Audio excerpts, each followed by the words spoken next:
Bumagsak sa kamay ng mga otoridad ang dalawang lalaki na umano'y miyembro ng notorious na Sputnik Gang matapos ang matagumpay na bypass operation na isinagawa ng Pasay City Police. Patrolwoman Micah May Bahiwag sa report.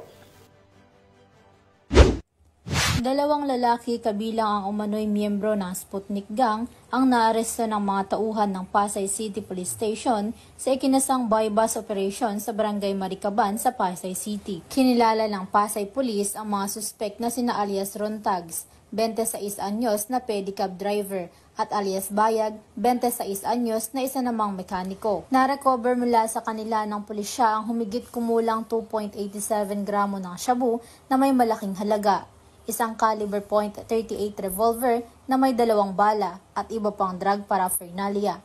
Dumaan sa wastong inventory at dokumentasyon ng mga ebidensya habang ang mga nasabing suspek ay nahaharap sa kasong Republic Act 9165 o Comprehensive Dangerous Drugs Act of 2002.